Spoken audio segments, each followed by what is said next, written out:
যুবকেরা বিড়ি খায়, গাঁজাও খায়। স্কুলের ছেলেরা কি খায় জোরে বলে? আমাদের যুবকদেরকে বাঁচাতে হবে। আগামীর এমপি যেই হও, যুবকরা যেন মাদক মুক্ত হয়। তা হলে তোমার ছেলে তোমার সামনে গাঁজা খাবে, কিচ্ছু করতে পারবা না। তোমার ছেলে তোমার বিবিকে চোখ রাঙাবে, তোমার ছেলে গাঁজা খেয়ে সে তোমাকে খুন করবে, বিবিকে খুন করবে, কিছুই করতে পারবা না। যেমন ওই সীতার বাপ মাকে খুন করেছে, ঠিক না ঠিক? ক্লাস 3-তে মাইয়া পড়ে, পুলিশের পয়সা তো আজে বাজে পয়সা, মেয়েকে দিয়েছে ইংলিশ মিডিয়ামে। মেয়ে কয় ড্যাডি, পুলিশে কয় বাহ, আমার মেয়ে আমাকে ড্যাডি বলতেছে, কি সুন্দর কথা। মাম্মি গিভ মি মানি। মা তো বুঝে না। পুলিশে কয় তুই আরো পরে বুঝবি, আমার মেয়ে যে কত বড় বিদ্যান হয়েছিল। ক্লাস 3-তে মেয়ে ইংলিশ কথা কয়, 4-এ উঠে ছেলে একটাকে ধরে নিয়ে আসছে ঘরে। মা জিজ্ঞেস করলো এই ছেলেকে, মাই বয়ফ্রেন্ড। কি ফ্রেন্ড? বয়ফ্রেন্ড। মা পয়সা দাও। কেন? গাঁজা খাবো। গাঁজা খেলে সামনের বুদ্ধিবৃত্তিক সেলগুলো নষ্ট হয়ে যায়। যে কোনো নেশা মানুষের বুদ্ধিবৃত্তিক সেলগুলো নষ্ট করে দেয়। এই জন্য একটা ছেলে মেয়ে গাঁজা খেয়ে বাপ মাকে জবাই করতেও দ্বিধা করে না। ওই সীতার বাপ মাকে জবাই করেছে, ঠিক না ঠিক? আজকে আমাদের ছেলে মেয়েরা কোন দিকে যাচ্ছে? এদেরকে আপনাদের পাহারা দিতে হবে। প্রাইভেটের নামে আপনার মেয়ে কার সাথে সময় কাটাচ্ছে, আপনাকে পাহারা দিতে হবে। যেই পিতা জানে না তার মেয়ে কোথায় যায়, ওই পিতা দায়ুস। যেই স্বামী জানে না তার বিবির কাছে কে আসে, ওই স্বামী দায়ুস। দায়ুস জান্নাতের গন্ধ পাবে না। আপনার বিছনায় সে কাউকে বসাতে পারবে? আপনি হাফসার অবস্থা দেখেন। ওমর যখন ইসলাম গ্রহণ করেন নাই, রাসূলের ঘরে গেলেন, হাফসা রাদিয়াল্লাহু আনহা ওনার আব্বা ওমরে বলছে আমার বিছনায় আপনি বসবেন না, আমার বিছনায় আপনি বসবেন না, বসতে হলে আমার হাজবেন্ডের অনুমতি লাগবে। সুবহানাল্লাহ। বাপ কি ছিলেন? মুশরিক ছিলেন। মূর্তির পূজা করতো, মূর্তির সামনে গিয়ে এভাবে হাত জোড় করে দাঁড়িয়ে থাকতো। আমাদের বিগত সরকারের সময় মূর্তি বেশি ছিল না কম?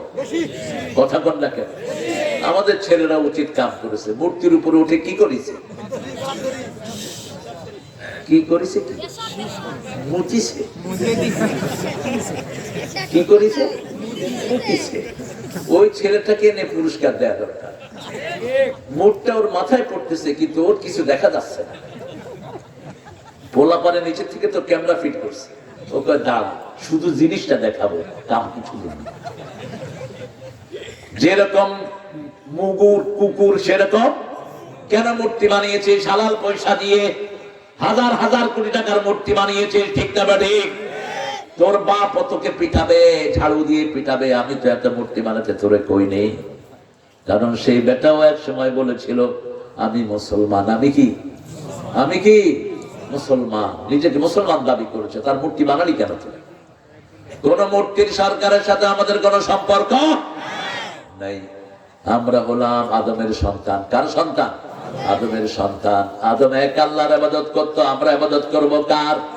এক আল্লাহ। লাউ কানা ফীহিমা আলিহাতুন ইল্লাল্লাহু লাফাযাতাতা। আল্লাহ বলছেন যদি আল্লাহ ছাড়া আর কোন ইলাহ থাকতো, জমিনও ধ্বংস হতো, আকাশও ধ্বংস হয়ে যেত। একজন বলতেন রোদ, আরেকজন বলতেন বৃষ্টি, একজন বলতেন আজকে হবে সুন্দর বাতাস, আরেকজন বলতেন বাতাস হবে না। কিন্তু প্রকৃতির মধ্যে এরকম কোন দ্বৈততা আমরা কখনোই দেখি না। একজনের হুকুমে চলছে পৃথিবী, তিনি কে? লা ইলাহা ইল্লাল্লাহ, লা ইলাহা ইল্লাল্লাহু মুহাম্মাদুর রাসূলুল্লাহ সাল্লাল্লাহু। হে বনি আদম, রাস্তায় যখন বসবা 5টা জিনিস আদায় করো। কয়টা? আলাইকুম হাক্কুত তারিক। রাসূল বললেন যে কোনো আদমের সন্তান যখন রাস্তায় বসবে 5টা হক আদায় করবে। 5টা হক যদি আদায় না করে রাস্তায় তার জন্য বসা জায়েজ নাই। আলাইকুম হাক্কুত তারিক। সাহাবায়ে কেরাম জিজ্ঞেস করলেন না হুয়া হাক্কুত তারিক, রাস্তার আবার হক কি? রাসূল বললেন রাদ্দুস সালাম, মানুষকে সালাম দিবা। কি দিবা? সালাম দিবা। সৎ কাজের আদেশ দিবা, অসৎ কাজের নিষেধ করবা। গদ্দুল বাসার, চোখটাকে নিচে রাখবা, চোখ থেকে দিকে নিচে রাখবা। রাস্তায় বসে বসে খবরদার।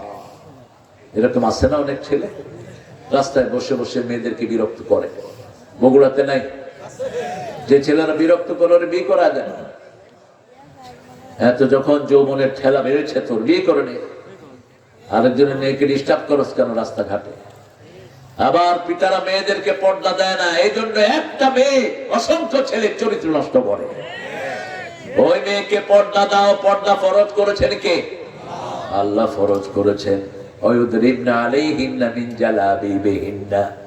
একটা মেয়ে যখন বের হবে জালাবিব পরবে। জালাবিব হলো মাথায় ছেড়ে দিলে আস্তে করে শরীর ঢেকে যায়। মাথায় ছেড়ে দিলে শরীর ঢেকে যায়। আমরা হুজুররা পড়ি জালাবিব, কিন্তু বেডিরা পড়ে। এই যে আমরা জালাবিব পড়েছি, হ্যাঁ পড়ায় না। আপনি পড়াবেন আপনার মেয়েকে। আপনি যেই কদিন আপনার ঘরে আপনার মেয়েটা থাকবে, আপনি তাকে বোরকা পরাবেন। আপনি আপনার মেয়ের উপর কর্তৃত্ব চালাবেন। আপনার মেয়ের জন্য আপনাকে আল্লাহ প্রশ্ন করবেন। আপনার মেয়ে 5 বছর যখন বয়স, আপনি তাকে হিন্দুদের ড্রেস কিনে দিয়েছেন। এরকম পিতামাতা আছে না নাই? কি সব ড্রেস পরে, এখান দিয়ে টাইট, এখান দিয়ে উঠে এরকম, এগুলো কিনে দিয়েছেন। হাফ প্যান্ট কিনে দেয় মেয়েকে, গেঞ্জি পরায় মেয়েকে। এরকম বাবা আছে না নাই? মেয়ে ক্লাস 10-এ পড়ে, কয় আমার মেয়ের বয়সই হয় নাই। অবশ্য বাংলাদেশের সরকারি আইনে তো মেয়ের বয়স হয়নি, কারণ বিয়ের বয়স কত? কত? 18। মেট্রিকে যখন ওঠে মেয়ের বয়স কত? 17, 15, 16, 15, 16। এই বয়সে তো মেয়ে নাবালিকা। নাবালিকা। এক স্যার ছাত্রকে মারতে গেছে, ছাড়ে কয় শিশু মামলা দিব। ওই শিশু মামলা দিবি মানে তোর বয়স 18 হয়েছে। তো আমি এখনো শিশু, বাংলাদেশের আইনে আমি এখনো শিশু। আপনি আমারে মারতে পারবেন না। কোন পাগলে দিচ্ছে এই আইন? যেগুলো পাগল এগুলো ছাড়া এটা কেউ দিতে পারে না। কেন মেয়ের বয়স 18 দিয়েছ? শরীয়ত বলেছে মেয়ের বয়স হলো বিয়ের 9 বছরে একটা কিশোরী বালেগা হয়। হাদিস থেকে নেন, রাসূল মা আয়েশাকে বিয়ে করেছেন 6 বছর বয়স। যখন ঘরে তুলে নেন কত বছর? 9 বছর। মুসলিম শরীফের বর্ণনা। ভারতের হিন্দুরা আরো ছোট ছোট মেয়েকে বিয়ে করেছে, অসংখ্য অসংখ্য নাবালিকারে বিয়ে করেছে। রাসূলের দিকে এরা হাত তোলে। খবরদার, রাসূল যা করেছেন কার হুকুমে? আল্লাহর হুকুমে। আমা ইয়ানতিকু আনিল হাওয়া ইন হুয়া ইল্লা ওয়াহয়ুন ইউহা। নিজের মন থেকে তিনি কখনো কোনো কাজ করেন নাই, সব করেছেন কার হুকুমে? এই যে পোশাকটা পরেছেন সেটাও কার হুকুমে? আল্লাহ বলেছেন খুযু যিনাতাকুম, তোমরা ধরো তোমাদের সৌন্দর্য। ইনদা কুল্লি মসজিদ, প্রত্যেক মসজিদে যাওয়ার সময়। আমরা বললাম মসজিদে যাওয়ার সময় আর কি ধরবো? আল্লাহ বলছেন সূরা বাকারাতে, এই কি রে আবু কথা কয় না? হ্যাঁ, কথা কেন চলে আসে বাবা? ওমান আযলামু মিম্মান মানা মাসাজিদ আল্লাহ আন ইউযকারা ফিহা ইসমুহু ওয়া সাআ ফি খারাবিহা। তার চেয়ে বড় জালেম কে হতে পারে যে আল্লাহর জিকির থেকে, মসজিদ থেকে মানুষকে নিষেধ করে দেয়?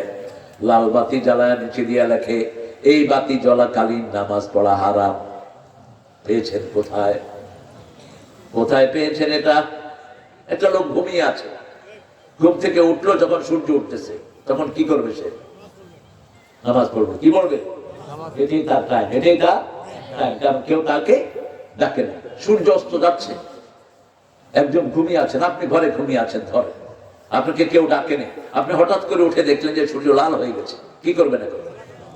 নামাজ শুরু করার এটাই আপনার সময়। তো মসজিদে এই লাইট কেন লাগিয়েছেন? আবার অনেকে লেখে রাখে মসজিদের দুনিয়াবি কথাবার্তা বলা হারাম। তাহলে দুনিয়া যেই আয়াতের ভিতরে আছে সেই আয়াতটাও হারাম। রব্বানা আতিনা ফিদ